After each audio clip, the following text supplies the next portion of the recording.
Si se preguntan cuál es la respuesta al título de este video, pues, la verdad es que no, The Ultimates no es el mejor cómic protagonizado por un grupo de Avengers, aunque sí está cerca de serlo, hay mucha competencia en ese ámbito, pero algo innegable es que esta historia es de auténtica calidad, y se merece su respectivo análisis por la influencia que marcó para proyectos posteriores, en especial para el UCM.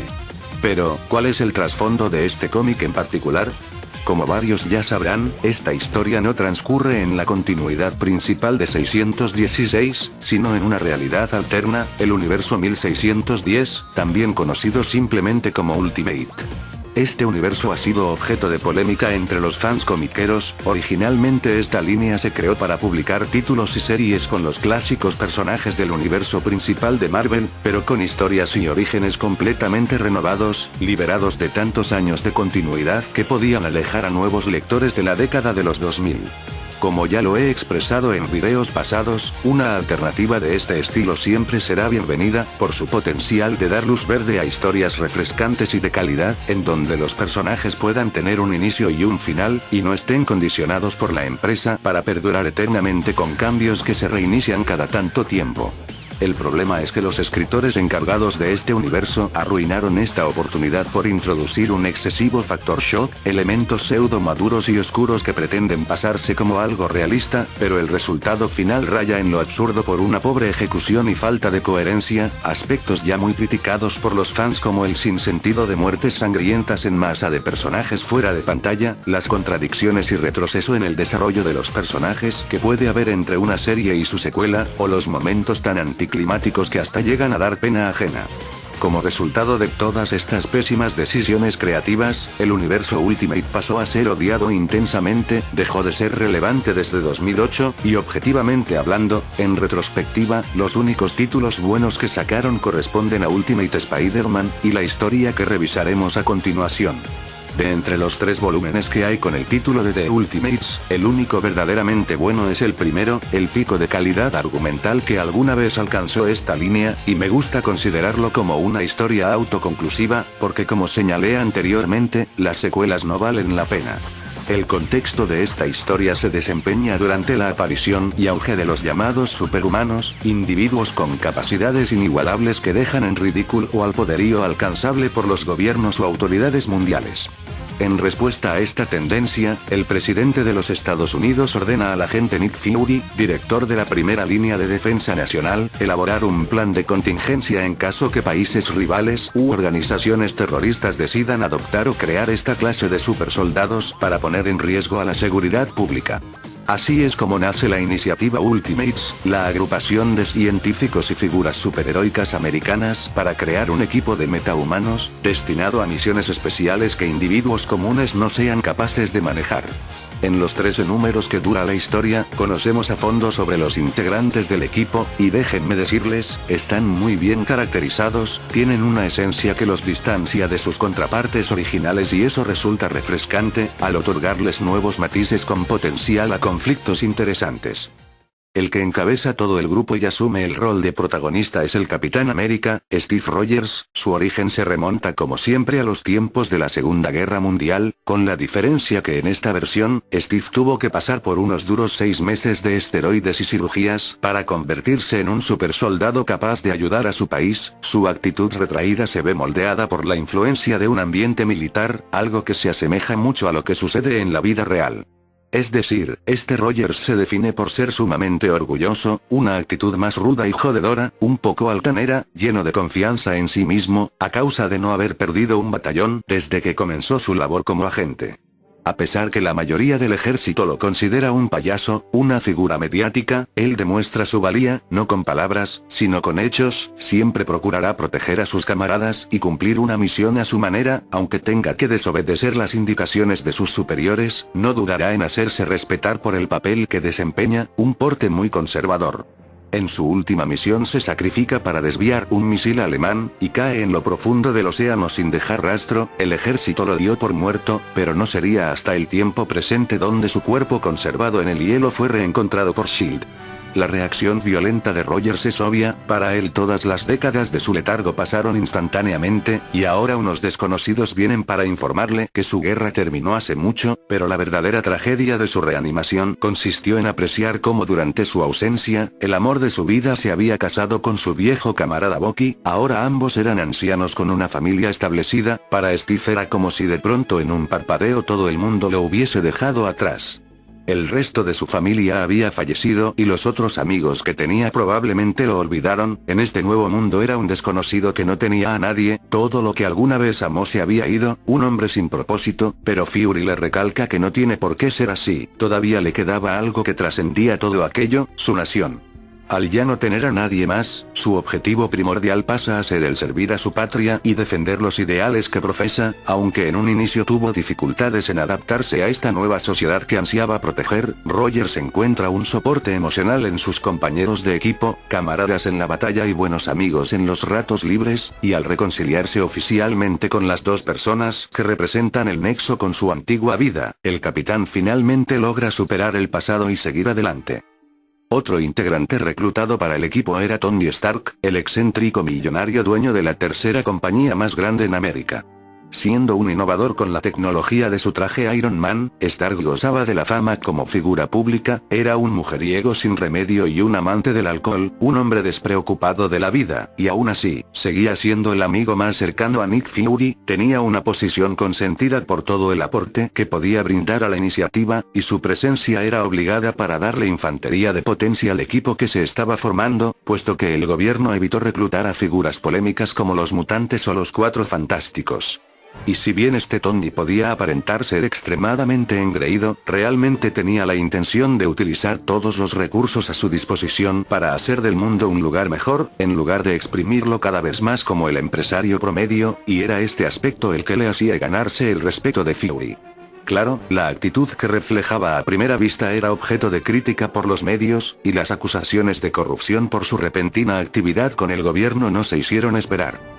A pesar que portaba todo un arsenal de última generación, el miedo jugaba un factor importante en su desempeño y coraje para las batallas. A diferencia de otros miembros del equipo, Stark no poseía preparación militar, él solo era un inventor que se valía de su tecnología para ayudar a los demás, su prioridad era mantener el bienestar de la población, aun si eso implicaba ocultarles información. No era perfecto, pero seguía teniendo valores, ahí radica la verdadera motivación que lo llevó a la creación del traje Iron Man. A Tony le habían detectado un tumor cerebral inoperable, el tiempo que le quedaba en este mundo era muy oscilante, por eso cambió su forma de pensar, por ello empezó a arriesgar su vida en brutales batallas, a pesar que le provocaban un temor sin igual, si de todas formas iba a morir, al menos él quería socorrer al mundo lo más que pudiera, hacer algo que verdaderamente valiera la pena antes de partir, la motivación más profunda dentro del grupo. Conformamos la Trinidad con Thor, probablemente el personaje que más cambios experimentó en este universo. El dios del trueno es presentado de una forma particularmente humana, a primera vista una especie de libertario hippie, que profesa un mensaje en contra de los gobiernos que considera corruptos y perjudiciales para la gente inocente. Él no está dispuesto a seguir las órdenes de Nick Fury, o cualquier alto mando estadounidense, algo así iría en contra de su ideología, pero eso le ha llevado a ganarse la fama como drogadicto, lunático, y un fraude, en alusión a su oscuro pasado que nadie parece comprender a profundidad, y es que su mayor problemática consiste en que gran parte del mundo y los medios lo consideran un charlatán, y no como el auténtico dios nórdico hijo de Odín. Pese a todo ello, Thor demuestra ser alguien maduro y de hecho es bastante culto, él está dispuesto a hacer a un lado sus diferencias ideológicas cuando se requiere luchar contra un mal mayor, y por eso empieza a colaborar con el equipo aunque no considere formar parte de este, simplemente su prioridad es el bienestar de la población y si eso implica tener que juntarse con individuos que no son muy de su agrado, lo hará. Irónicamente, Thor encontraría en el equipo a unos muy buenos camaradas, cada uno con ideas políticas diferentes, pero con la misma finalidad de proteger al mundo. A ellos les confiesa su origen, él es en realidad la reencarnación de un dios nórdico convertido en un mortal de la tierra, enviado por su padre Odín desde otro plano dimensional, para iniciar una ola de cambio en el planeta, el concientizar a sus habitantes para evitar su autodestrucción, combatir la corrupción de los poderosos y plasmar su rol como defensor de los oprimidos. Para Thor, lo importante no era el poder, sino transmitir el mensaje y ser fiel a su propósito pacificador. Pero si tenemos que hablar de un elemento clave que define a esta historia, eso sería la relación de Hank Pym y Janet Van Dyne. Esta pareja, dos jóvenes especialistas en sus respectivos campos, unos orgullosos y fervorosos científicos reclutados por Fury para contribuir a la iniciativa, aparentemente eran una dupla perfecta, y no chistaban en criticar a individuos de mala fama como Bruce Banner o algunos internos de SHIELD, pero las motivaciones de cada uno para integrar el proyecto eran muy diferentes. Por su parte, Hank buscaba ganar reconocimiento mundial, formar parte de la historia en un momento clave como lo era el auge de los superhéroes, consiguiendo impresionantes avances para el equipo como la fórmula del Giant Man, era el que más gozaba y disfrutaba de la atención mediática, y tenía una actitud extremadamente altanera con algunos integrantes del equipo de los que se mofaba cada vez que podía. Por otro lado, Janet solo consideraba a esta faceta de los superhéroes como una oportunidad para un comienzo fresco que implicaba profundizar la relación que tenía con su esposo. El dilema comienza luego de la primera misión del equipo, en la que Hank resulta brutalmente apaleado sin siquiera poder defenderse, como si recibiera un karma. El más sensacionalista y petulante del equipo es humillado a los ojos del mundo entero, y este suceso fue el detonante que sacó a relucir su verdadera cara, la de un individuo inseguro con serios complejos de inferioridad, un pobre vestigio de hombre capaz de golpear a su esposa en un arranque de ira. De paso nos enteramos del secreto de Janet, y es que en realidad ella era una mutante, así se originaron sus poderes como avispa, a costa de manifestar tendencias y procesos característicos de los insectos, que trataba de esconder a toda costa. Hank era el único que sabía de su situación, y para encubrirla frente a SHIELD y los ojos del resto del mundo, se adjudicó el logro de otorgarle dichos poderes de una forma artificial. Aparentemente habían manejado el problema, hasta que un punto de quiebre los hizo estallar, y desataron un episodio de violencia extrema, que culminó con Hank torturando e hiriendo de gravedad a su esposa. De un momento a otro pasó de ser una figura pública, a un prófugo de la justicia. Y hablando de desquiciados, el último personaje importante del equipo es Bruce Banner. Esta encarnación de Banner se nota más neurótica, con una expresión demacrada producto de tener que lidiar con su transformación como Hulk, que lograba mantener a raya a base de constantes tratamientos y drogas inyectadas a su sangre.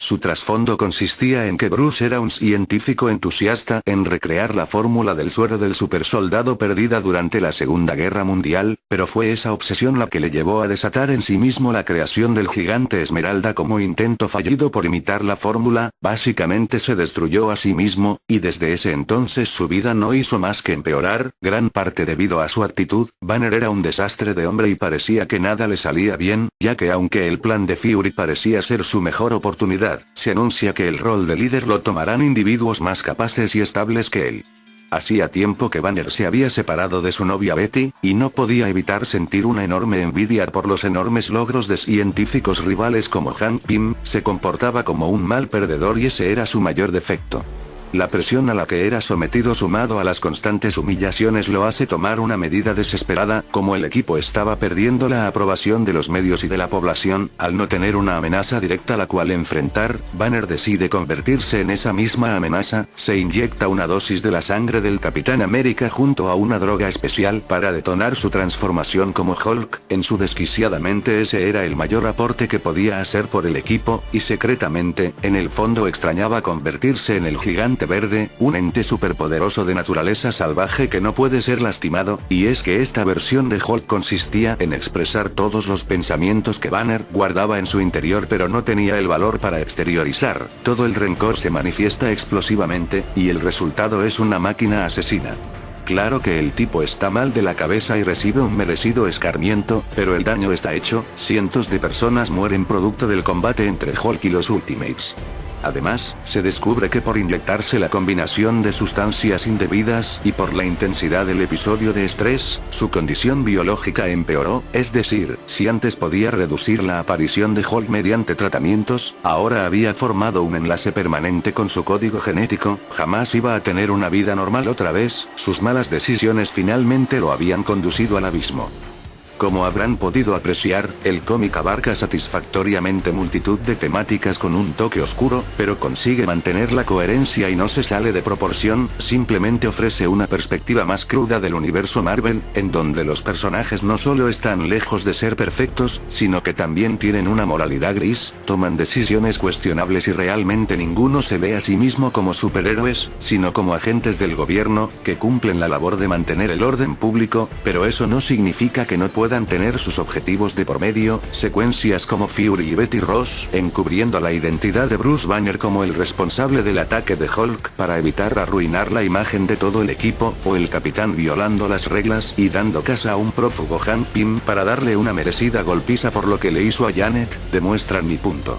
Hablando de peleas, no exagero al decir que los combates a lo largo de la historia tienen una calidad impecable, tanto en coreografía como en ilustración. La batalla con Hulk en Manhattan y todo el clímax de la guerra final fueron sencillamente emocionantes, realmente sientes que los personajes se destruyen los unos a otros, situaciones al límite que transmiten la desesperación de los héroes al tener que lidiar con acontecimientos que los sobrepasan.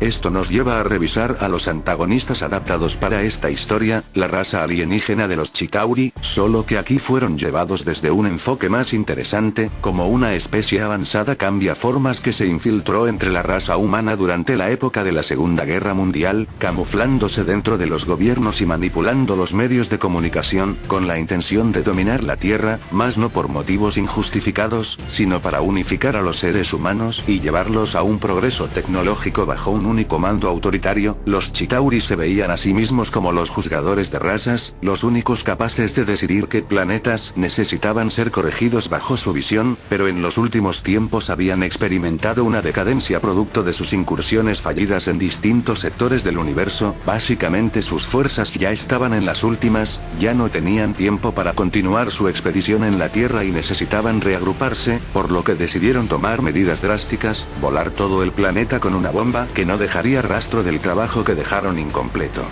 No serán villanos particularmente complejos, solo puedo destacar a su líder Herc Kleiser por ser especialmente intimidante, pero en general cumplen bastante bien el papel de poner en jaque al grupo de protas, no solo por mayoría numérica, sino con tácticas engañosas y sabotajes a sus agencias. No exagero al decir que la batalla culminante entre los héroes y los Chitauri es por lejos una de las mejores que he visto en el medio. Este es un escenario que no solo involucra a los Ultimates, también a las distintas facciones de las Fuerzas Armadas estadounidenses, todos trabajando codo a codo para proteger a la nación y al mundo entero frente a una amenaza mayor. Es durante esta parte del cómic donde cada personaje recibe una conclusión a su desarrollo. Nick Fury demuestra ser más que un tipo que solo sabe dar órdenes, él tiene el coraje de arriesgar su vida al confrontar a seres sobrehumanos que lo podrían matar fácilmente, aunque le den unas buenas madrizas, no está dispuesto a rendirse en defender a su patria. Tony Stark tiene una epifanía luego de realizar la mayor proeza de su vida al salvar a toda una ciudad de la caída de una colosal nave. Al principio se muestra horrorizado por lo cerca que estuvo de morir y duda de su capacidad para continuar luchando, hasta que escucha la frase de, si tú no puedes, entonces ¿quién podrá? Es a partir de ese momento que Stark tiene una realización y se da cuenta de su posición, aunque sea un civil sin experiencia, solo él es capaz de hacer lo imposible. Por fin logra superar completamente el miedo y asume su definitivo rol como protector. Por su parte, el capitán lo da todo de sí para aplacar al enemigo, consigue defender plenamente sus ideales frente a un sanguinario adversario que atormentaba sus memorias desde la Gran Guerra, sin importar la brutalidad por la que tenga que pasar. Rogers se consolida como el nuevo defensor de la sociedad que el destino le brindó en el camino, como bien le dice Fury luego de la batalla. Finalmente el soldado que vino de otro tiempo experimentó un sentido de conclusión. Los militares utilizaron como último recurso al prisionero Banner en el papel de artillería pesada. Su alter ego consigue nivelar el campo debido a su enorme poder, demuestra ser de una enorme utilidad. Cuando está en el bando correcto, el gigante reflexiona, la gente caminaba encima de Banner a pesar que este poseía un gran intelecto, por lo que concluye que ser fuerte es lo único que importa para no ser pisoteado y desvalorizado por nadie, y por ello Hulk es el más fuerte que existe.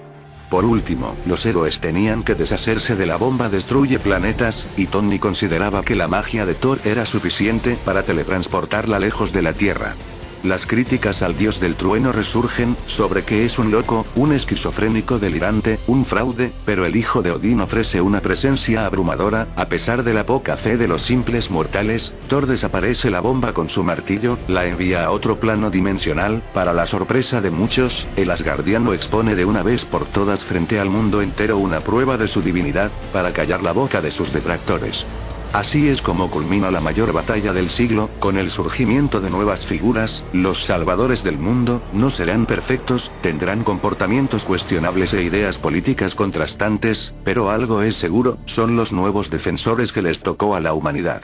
Eso sería todo, amigos, se despide el criticador, gracias y hasta la próxima.